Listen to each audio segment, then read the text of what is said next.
ndị be anyị ka ọmana na anyị na mma anyị si ka nke onye chiri ya zelụkwa dịka o si dị ebe anyị si were wetara ya bụ ozi n'elu akwụkwọ n'ụbọchị nke taa bụ Eastern News 24 ka anyị si were wetara ya bụ ozi and ozi a ji maka ya wee bịa ma gbasata maka ya bụ ife na-ada na-akpọtụ n'obodo nọ n'ime ya and nwere onwe ndị Igbo na-azọ. This news bụ according to the Biafran activist wetara ya as he quote, breaking news, Morocco step in. Kings demands Mazi Nnamdi Kanu's freedom. Say Nigerian government does not deserve Ndi Igbo. Hear the news in details. Alright, this update is according to the Biafran activist with Yabozi. Piko Katonte, we get Yabozi, Diko Anuju. Over to you, sir. Past. History sends a witness. And today, that witness has come from a throne in North Africa. Tonight, I want you to listen carefully, because what is happening is no longer politics, no longer diplomacy, no longer negotiation. It is history itself calling Nigeria to judgment through the voice of a king, the king of Morocco. His Majesty Mohammed VI has stepped forward, not just as a ruler, but as a conscience for Africa. And in a move that has shocked leaders across the continent, he has demanded the release of Mazi Nnamdi Kanu, the detained leader of the indigenous people of Biafra. But he did not come empty-handed. He came with a bargaining chip that could change the balance of global power. Rare earth materials, materials that can fuel modern technology, electronics, energy, and even military innovation. These are resources many world powers are fighting to control. And Morocco is one of the few African countries rich in them. Yet the king did not offer them to the United States, not to China, not to Europe, not to Arab League. He offered them to Nigeria, but on one condition: free Mazi Nnamdi Kanu. And in the moment he made that offer, the conversation changed, because this is no longer about politics. This is about dignity. This is about justice. This is about a wound that Nigeria has never healed. A wound that the world has quietly watched for decades. And now, through this unexpected royal voice, that wound is being reopened before the eyes of Africa. The king did not speak like a man negotiating business. He spoke like a man delivering a verdict. In his own words, I want my name written in the history of African justice. I want to stand with a man the world tried to silence. I want it to be known that when others stayed quiet, I stood for conscience. And then he said the words that have shaken governments from Abuja to Addis Ababa. Nigeria does not deserve the Igbos. That is not a political statement. That is a historic accusation. And why did he say this? Because for over 50 years, Nigeria has enjoyed the labor, innovation, and intelligence of the Igbo people, but has never hailed the crime committed against them. A nation that benefits from a people while suppressing their voice stands guilty before history, whether it admits it or not. The king did not come to praise Nigeria. He came to expose its fear. And the truth is painful. If Nnamdi Kanu is released, it is not politics that will shake. History will shake, because his freedom will bring the world back to the table of 1967. Back to the truth of what really happened during the Biafran War. Back to the question Nigeria has spent half a century trying to bury. And that is why the Nigerian government is afraid, not of the man, but of the memory. Nigeria can jail a body, but it cannot jail the truth. That truth is now returning. Recently, the Sultan of Sokoto reminded the nation that no African country defeated the Igbos. It was a coalition of global powers. Britain, America, Russia, and their interests. Nigeria was not the victor. Nigeria was the battlefield. And the king of Morocco is now reinforcing that same forgotten truth through his actions, not by repeating the Sultan's words, but by demanding justice for the people who carried that sacrifice. Because a people who stood alone for 3 years, surrounded, starved, isolated, abandoned by allies, yet still refused to surrender until they ran out of everything but courage. Such a people were not defeated. They were overpowered. And there is a difference. Overpowered people rise again.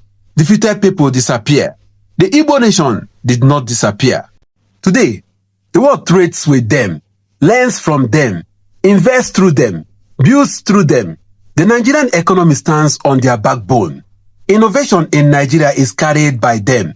Real estate, medical breakthroughs, entrepreneurship, engineering. Everywhere you touch growth, you touch an Igbo hand. And yet Nigeria detains their voice. That is what the king meant when he said, Nigeria does not deserve the Igbos. He meant, you benefit from them, but you do not honor them. You live off their genius, but you refuse them justice. You take their excellence, but you deny them dignity. And here is where the shame comes in. For a foreign throne to defend an indigenous son is a moral humiliation for the Nigerian state, because it means another country sees value in the man his own government fears. Another country sees justice in his cause, while his own government sees threats. If Nigeria had confidence in its own story, it would not fear his voice. But the government fears him because his voice is a mirror, and Nigeria does not want to look at itself. The world knows that Biafra was not just a war, it was a wound, and wounds do not die when government stays silent. Wounds die when truth is faced. This is why the intervention of Morocco is different from every other statement ever made. This is not activists speaking. This is not a civil rights movement. This is not an Igbo politician or a sympathetic governor. This is a king, a sovereign, a voice that carries centuries of heritage and moral weight. And when a throne speaks, history listens. And whether Nigeria likes it or not, the world is now watching. The king is not asking quietly. He made a royal moral demand. He stood before the continent and said, Africa must protect its own sons. If Nnamdi Kanu falls, a part of Africa's conscience falls with him. These are not casual words. They are words aimed at history books. And this is where the Nigerian government now finds itself cornered. Not by force, not by democracy, not by protests, but by moral light. A government can silence critics, but cannot silence history. A government can seize microphones, but cannot seize memory.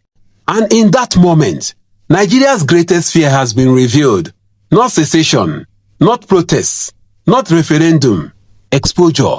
Because once Kanu returns to the world stage, the conversation will no longer be about agitation. It will be about truth. And truth is the one thing nations cannot negotiate away. This is also why the king's gift is not really economic. It is symbolic. Rare earth materials are the battleground of the future. They power electric cars, aircraft systems, defense technology, batteries, satellites, AI systems, drones. Whoever controls rare earth controls revelage. And Morocco is saying, we are willing to empower you, but only if you prove you still have a conscience. That is not a trade deal. That is a test. And right now, Nigeria is failing that test before Africa.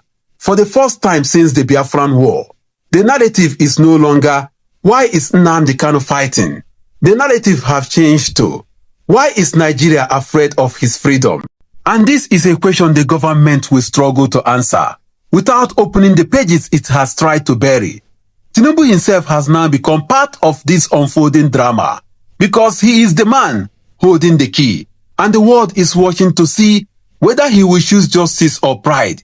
The king is not just calling for one man's release. He is calling for a nation to confront its truths. And truth has patience, but it also has memory. If Nigeria rejects this call, Africa will not forget. If Nigeria accepts this call, history will shift. Either way, the silence has ended. Ladies and gentlemen, we are standing inside a historic moment. A king has entered the battlefield of memory, and the conscience of Africa is watching to see what Nigeria will do. Because if a nation refuses to heal the wound it created, that wound will one day rise and speak. And tonight, that voice has begun to speak again. Not from the east, not from a protest ground, not from exile, but from a throne. Nigeria is now standing. Ndị be anyị ngwadalụ dị na ya bụ ozi nke wetara n'ụbọchị nketa na Eastern News 24 bụ ebe si wena ya bụ ozi. Achọrọ m ka kunu gwa ifu nchere gbasịta maka ya bụ ife nwanne anyị nwoke kwuru n'elu akwụkwọ n'ụbọchị nke taa dịka ihe a ede ya bụ ife na kọmentị ka ọ bụkwara ketụsa ya bụ ozi ka o were ụmụnne anyị dozi n'ebe dị iche iche ngwana ka emesịa nụ ndị be anyị